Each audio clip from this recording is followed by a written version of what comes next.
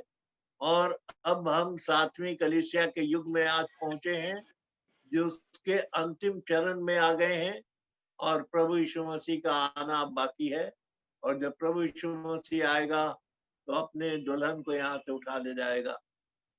तब grace period समाप्त हो जाएगा, यानी कि अनुग्रह का समय खत्म हो जाएगा अन्य जातियों के लिए। और फिर पवित्र आत्मा का काम इस्राएल जाति में चला जाएगा और 1,44,000 वहां बचाए जाएंगे, जो कि मूसा और एलिया की आत्मा के अभिषिक्त व्यक्तियों के द्वारा से प्रभु यीशु मसीह के विषय में वहां प्रचार होगा और वे यीशु मसीह को ग्रहण करेंगे और पहचानेंगे। लेकिन ये हमारे लिए आवश्यक है कि हम इस परमेश्वरत्व के भेद को जान लें और समझ लें कि परमेश्वर 3 नहीं है, परमेश्वर एक है। उत्पत्ति की पुस्तक से लेकर के प्रकाशित वाक्य की पुस्तक तक बहुत सी और बातें हैं जो मैं आपके संग शेयर करना चाहता था। हमने देखा कि न्याय का काम भी दोनों, यहोवा भी कहता है कि वो न्यायी है, यीशु मसीह कहता है वो भी न्यायी है। उसके अलावा इस पृथ्वी का सृजनहार कौन है? परमेश्वर है। यहोवा कहता है मैंने बनाया। प्रभु यीशु मसीह कहता है वचन के द्वारा से, मैं वचन हूँ, वचन के द्वारा से सारी वस्तुएं बनी है। और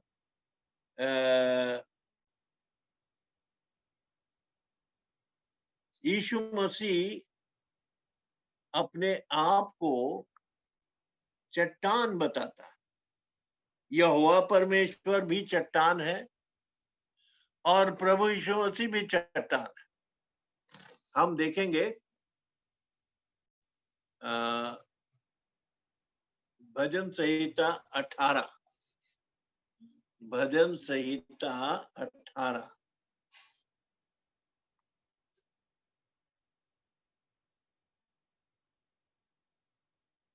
भजन संहिता 18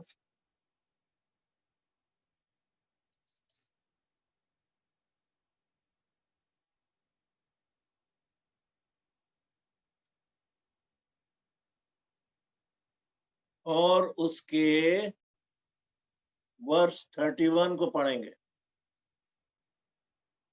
यानी 31 पद को। यहोवा को छोड़ क्या कोई ईश्वर है? यहोवा को छोड़ क्या कोई ईश्वर है? हमारे परमेश्वर को छोड़ क्या और कोई चट्टान है? नहीं, यहोवा परमेश्वर चट्टान है। और पहला कुरिन्थियों के 10 अध्याय में हम पढ़ते हैं, जहां तक चट्टान का सवाल है, तो वहां पर लिखा हुआ है पहला कुरिन्थियों का 10वां अध्याय,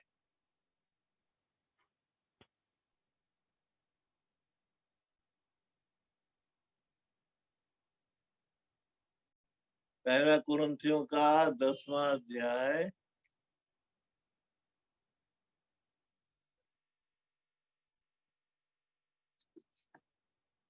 पहला कुरिन्थियों का 10 अध्याय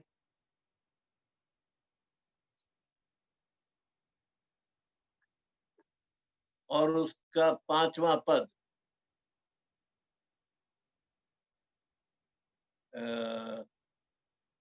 नहीं आरंभ से पढ़ते हैं। हे भाइयों, मैं नहीं चाहता कि तुम इस बात से अज्ञात रहो कि हमारे सब बाप दादे बादल के नीचे थे और सबके सब समुन्दर के बीच से पार हो गए और सबने बादल में और समुन्दर में मूसा का बपतिस्मा लिया। तो उनका भी बपतिस्मा हो गया था और सबने एक ही आत्मिक भोजन किया और सबने एक ही आत्मिक जल पिया, क्योंकि वे उस आत्मिक चट्टान से पीते थे जो उनके साथ साथ चलती थी, और वो चट्टान मसीह था। बड़ी सफाई के साथ यह लिखा हुआ कि वो चट्टान जो थी, जो उनके साथ साथ चलती थी, वो मसीह था। फिर हम देखें कि प्रभु यीशु मसीह को कहा गया है वो राजाओं का राजा है, प्रभुओं का प्रभु है।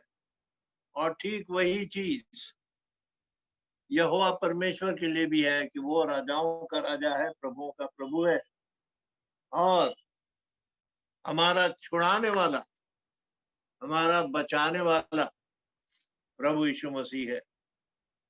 और यहोवा कहता है, मैंने छुड़ाया, मैंने प्रचार किया है। यशायाह नबी के 43 पद में हमने सुना है, अभी 10 से 12 पद जो हम लोगों ने पढ़ा था, कि तुम मेरे साक्षी हो, जिनको मैंने इसलिए चुना है कि समझकर मेरी प्रतीति करो। यशायाह नबी के 43 पद को फिर से हम लोग जरा देख लें तो ये साफ हो जाएगा।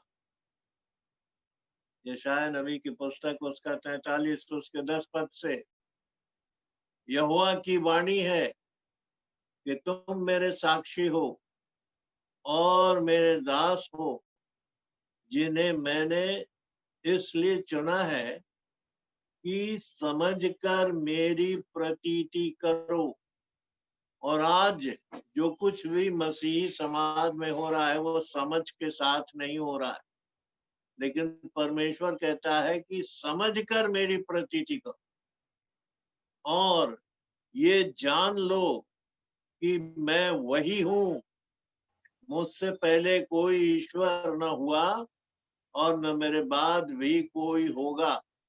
और अगर ऐसा है तो इस आयत के अनुसार प्रभु यीशु मसीह परमेश्वर नहीं हो सकता, लेकिन प्रभु यीशु मसीह को परमेश्वर कहा गया है और उसे सर्वशक्तिमान भी कहा गया है। यशायाह ने खुद इसके विषय में लिखा है।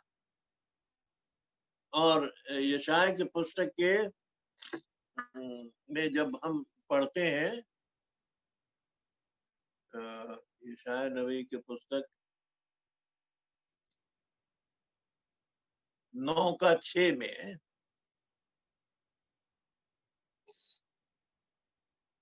यशायाह नबी की पुस्तक उसका 9वां अध्याय उसके 6 पद में क्या लिखा है? क्योंकि हमारे लिए एक बालक उत्पन्न हुआ,